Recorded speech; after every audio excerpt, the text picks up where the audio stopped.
Good morning बच्चों। NEET के PYQ और लेवल 2 सेक्शन के अंदर वेव ऑप्टिक्स में 11th नंबर क्वेश्चन है जो नीट 2013 में आ चुका है बच्चों। क्वेश्चन कह रहा है इन वाईडीएसी स्लिट्स आर, ये स्लिट्स है ए से बच्चों, slits are separated by 2 mm apart and are illuminated by dichromatic light wave. Dichromatic का अर्थ है उसके अंदर दो प्रकार के वेवलेंथ प्रेजेंट होते हैं। अब मोनोक्रोमेटिक का अर्थ होता है केवल एक ही प्रकार का वेवलेंथ प्रेजेंट होता है। तो डाइक्रोमेटिक लाइट वेव के द्वारा इल्यूमिनेटेड है, जिसमें एक वेव की वेवलेंथ है 12,000 एंगस्ट्रॉम और एक वेव की वेवलेंथ है 10,000 एंगस्ट्रॉम। अब क्वेश्चन पूछ रहा है at what minimum distance from the common central bright fringe on the screen 2 metre away from the slit will a bright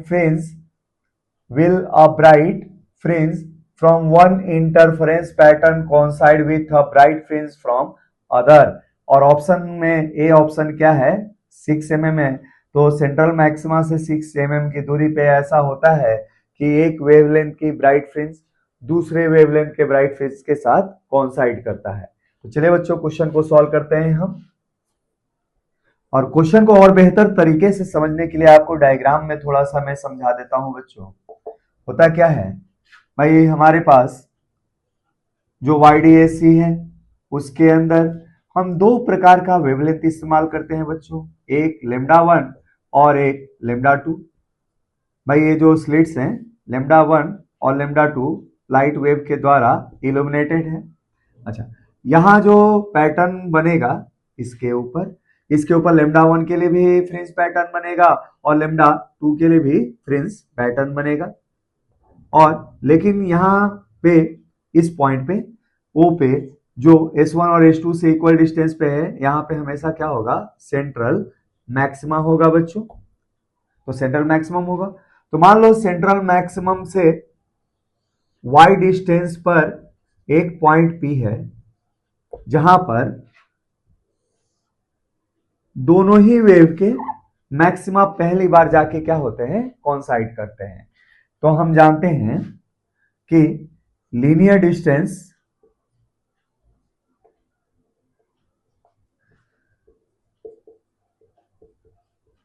of point P from central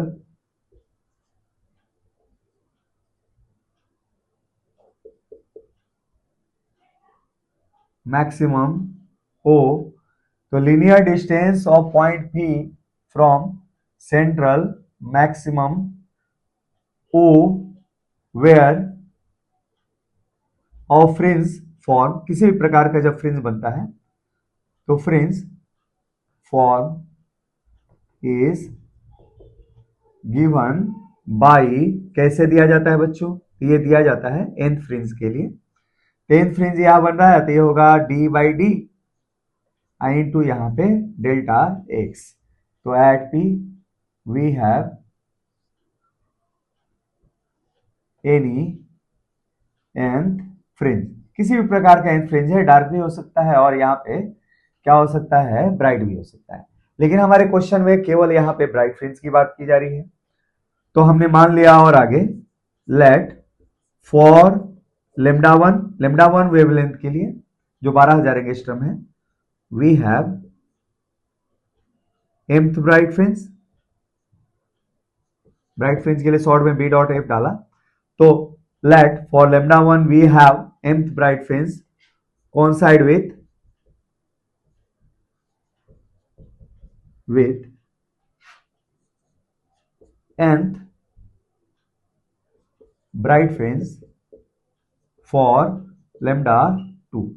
अच्छा, अब यहां पे कंडीशन होता है क्या बच्चों, condition of bright fringe, B dot F का अर्थ है ब्राइट फ्रिंज बच्चों।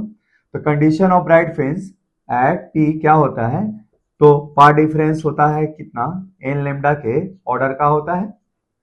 तो देयरफॉर फॉर लेमडा 1 हमारी जो ये डिस्टेंस होगी लीनियर फर्स्ट ब्राइट फ्रिंज के लिए क्या होगी D by D I into N के जगह पे 1 हो जाएगा तो लेमडा 1।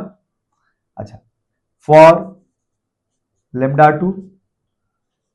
मैं कह रहा है ना कि किस लीनियर डिस्टेंस पे उनकी पहली एक एक फर्स्ट ब्राइट फ्रिंज जाके क्या हो रहे हैं, from slate of bright fringe कोई सा भी, तो मान लो nth ऑर्डर का bright fringe, let for lambda one we have nth bright fringe coincide with nth bright fringe for lambda one. तो हम यहाँ पे लिख सकते हैं क्या, n के जगह पे m लेमडा वन। अच्छा, लेमडा टू के लिए क्या लिख सकते हैं, y2 equal to D by D I into N lambda two. अच्छा, यहां से जो ये डिस्टेंस y है ये क्या है भाई, mth order bright fringe lambda one और nth order bright fringe for lambda two, दोनों के लिए ही लीनियर डिस्टेंस क्या है, सेम है। अर्थात कि y1 और y2 एक ही प्रकार के लीनियर डिस्टेंस को रिप्रेजेंट करते हैं पी पॉइंट पे। हम क्या लिख सकते हैं यहाँ पे लिख सकते हैं एज, हमारे पास क्या होगा, y1 इक्वल टू y2, तो D by D I into N lambda one equal to D by D into M lambda two, है ना। एम लेमडा वन है बच्चों, और ये क्या है, एम लेमडा वन है और ये एन लेमडा टू है। इस ऑर्डर में रखेंगे, नहीं तो फिर ये स्टेटमेंट थोड़ा सा कंफ्यूजिंग हो जाएगा जब आप देखेंगे तो हमने इसको ऐसे लिख दिया। अच्छा, ऐसे अगर लिख दिया, अब देखिए क्या मिलने वाला है यहां से, तो यहां से D by D cancel out.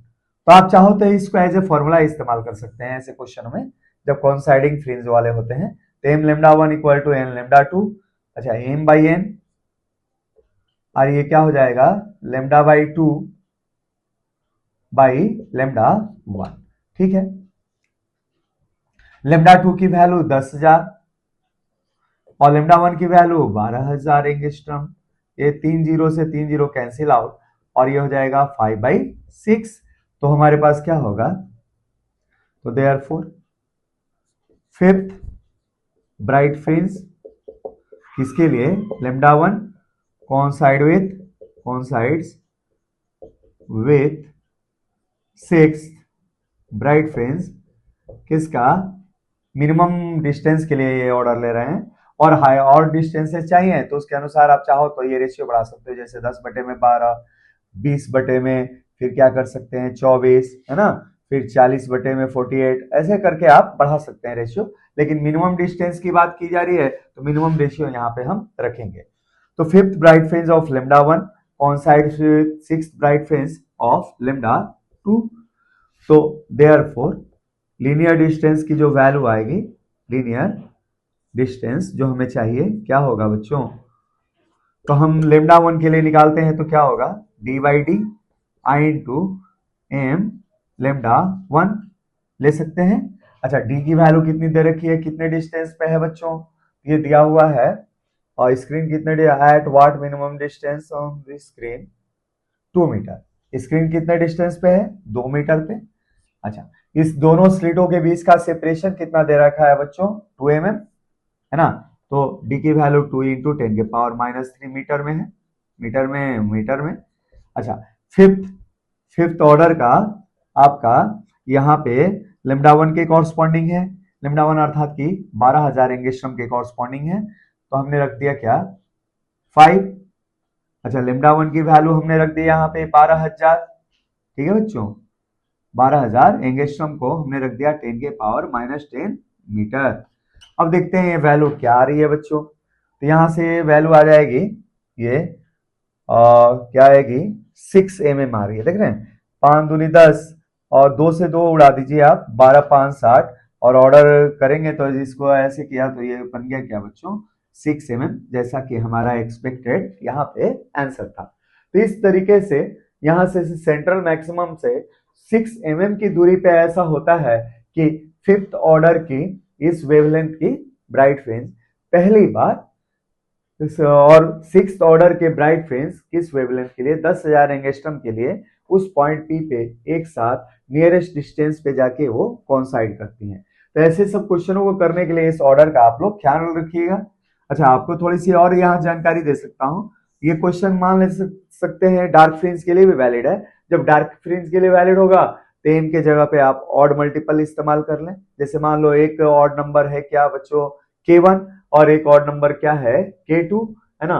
तो k1 lambda 1, k2 lambda 2 direct आप इस्तेमाल कर सकते हैं, जहां k1 k2 ऑड नंबर्स हैं डार्क फ्रिंज के लिए। अगर ब्राइट फ्रिंज के लिए आपको इस्तेमाल करना है तो m lambda 1 equal to n lambda 2 आप इस्तेमाल कर सकते हैं। ठीक है बच्चों, तो चलिए बच्चों और क्वेश्चन हम करते हैं इस नीट के पैटर्न में।